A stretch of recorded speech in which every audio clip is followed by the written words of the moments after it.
क्या आपने कभी सोचा है कि क्या कोई अपनी छोटी उंगली पर 7 दिनों तक एक विशाल पर्वत उठा सकता है? तार्किक रूप से न्यूटन के गुरुत्वाकर्षण के नियम के अनुसार यह असंभव प्रतीत होता है। लेकिन क्या होगा यदि हम कहें कि यह चमत्कार नहीं, चेतना का विज्ञान था? आज हम गोवर्धन लीला को क्वांटम भौतिकी और पदार्थ विज्ञान की कसौटी पर परखेंगे। आज का यह विश्लेषण थोड़ा गहरा होगा, क्योंकि सत्य गहराई में ही मिलता है। श्रीमद् भागवत पुराण में वर्णन है कि गोवर्धन पर्वत को उठाना केवल शारीरिक शक्ति का प्रदर्शन नहीं था, बल्कि यह संकल्प शक्ति का चरम बिंदु था। आधुनिक क्वांटम फील्ड थ्योरी कहती है कि यह ब्रह्मांड ठोस पदार्थ से नहीं, बल्कि ऊर्जा और सूचना के तरंगों से बना है।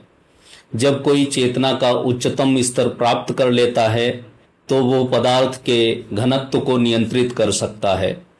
भगवान श्री कृष्ण ने पर्वत को भौतिक द्रव्यमान के रूप में नहीं, बल्कि उसे ऊर्जा के एक पैटर्न के रूप में मैनिफेस्ट किया था। अब बात करते हैं वैज्ञानिक सिद्धांतों की। यदि कोई वस्तु हवा में टिकी है, तो उसके गुरुत्वाकर्षण को किसी अन्य बल द्वारा संतुलित होना ही चाहिए।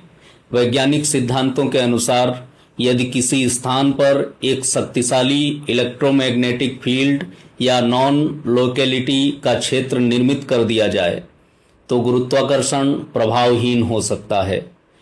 भगवान श्री कृष्ण ने अपनी योग माया और संकल्प से गोवर्धन के चारों ओर एक ऐसा फील्ड बनाया होगा जहां भौतिकी के सामान्य नियम निलंबित हो गए।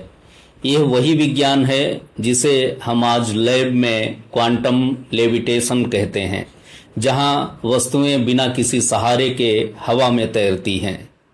हमारे शास्त्र कहते हैं अणोरणीयान महतो महीयान, यानी जो सूक्ष्म से सूक्ष्म और महान से महान है। भगवान कृष्ण का अर्थ ही है आकर्षण, यानी अट्रैक्शन। गोवर्धन पर्वत उठाना प्रकृति के साथ सामंजस्य का संदेश है। श्री कृष्ण ने इंद्र के अहंकार के विरुद्ध, जो कि प्रकृति के विनाशकारी रूप का प्रतीक था, प्रकृति के रक्षक स्वरूप को स्थापित किया।